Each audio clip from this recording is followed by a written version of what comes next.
ಬರೀ ಅಲ್ಪಸಂಖ್ಯಾತರ ತುಷ್ಟೀಕರಣ ಮಾಡಿದ್ದಾರೆ, ಮೋದಿಯವರು ಬರೀ ಅಭಿವೃದ್ಧಿ ಮಾಡಿದ್ದಾರೆ. ದೀಪ ಆರು ಮುಂದೆ ಸ್ವಲ್ಪ ದೊಡ್ಡದಾಗಿ ಆರ್ತದೆ, ನೋಡ್ತಿರಲ್ಲ ನೀವು.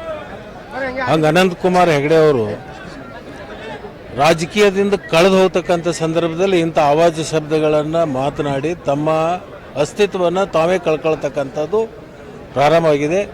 ವಿನಾಶಕಾಲೇನ ವಿಪರೀತ ಬುದ್ಧಿ. ಯಾಕೆ ಹೀಗೆಲ್ಲ ಮಾಡ್ತಾ ಇದ್ದಾರೆ? ನಾನು ಹೇಳಿದ್ದಲ್ಲ, ದೀಪ ಆರು ಮುಂದೆ ದೊಡ್ಡದಾಗಿ ಆರ್ತದೆ ಅಂತೇಳಿ. ಅದಕ್ಕೆ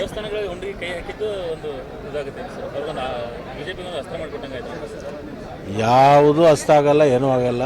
ಹತಾಶೆಗೊಂಡಿದ್ದಾರೆ.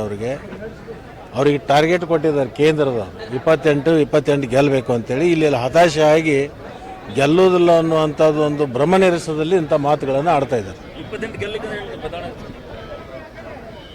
ಅವ್ರು ಹೇಳ್ತಾರೆ 28 ಗೆಲ್ತೀವಿ. ಮತ್ತೆ ನನಗನ್ಸುತ್ತೆ ಪಕ್ಕದ ರಾಜ್ಯದ ಒಂದು 2-3 ತೊಗೊಂಡು ಒಂದು 30 ತನಕ ಗೆಲ್ತೀವಿ ಅಂತ ಹೇಳ್ತಾರೆ ಅಷ್ಟೇ.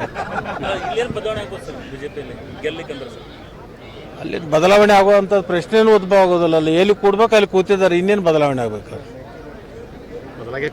ಬದಲಾವಣೆ ಆಗೇ ಕೂತಿದ್ದಾರೆ, ಇನ್ನೇನು ಕೂಲಾಡಿದ್ದಾರೆ.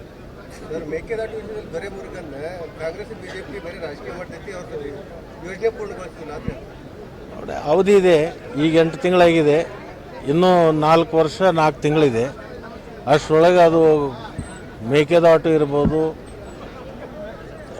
ಅಪರ ತುಂಗ ಇರ್ಬೋದು, ಕೃಷ್ಣ ಮೇಲ್ದಂಡೆ ಇರ್ಬೋದು, ಎಲ್ಲ ಯೋಜನೆಗಳಿಗೆ ಹಂತ ಹಂತವಾಗಿ ಮಾಡುವಂಥದ್ದು ಸಂಕಲ್ಪ ಮಾಡಿದ್ದೀವಿ. ಅದು ಸಿದ್ಧಿ ಆಗುತ್ತೆ. ನೋಡಿ, ರಾಷ್ಟ್ರೀಯ ಪಕ್ಷದಲ್ಲಿ ಅಂಥ ವಿಚಾರಗಳು ಸಹಜವಾಗಿ ಬರ್ತಿರ್ತವೆ. ಯಾವ ಅಭ್ಯರ್ಥಿ ಸೂಕ್ತ ಆಗ್ತದೋ ಅಂಥ ಅಭ್ಯರ್ಥಿಗಳನ್ನ ನಿಲ್ಲಿಸುವಂಥದ್ದು ನಮ್ಮ ಪಕ್ಷದ ವರಿಷ್ಠರು ತೀರ್ಮಾನ ತಗೋತಾರೆ. ಆ ತೀರ್ಮಾನಕ್ಕೆ ಎಲ್ಲರೂ ಬದ್ಧರಾಗಿ ಕೆಲಸ ಮಾಡ್ತಾರೆ. ನಾನಿಲ್ಲ, ನಾನು ರಾಷ್ಟ್ರ ರಾಜಕಾರಣಕ್ಕೆಲ್ಲ ರಾಜ್ಯದ ರಾಜಕಾರಣದಲ್ಲಿ ಸಕ್ರಿಯವಾಗಿ ಇರ್ತೀನಿ.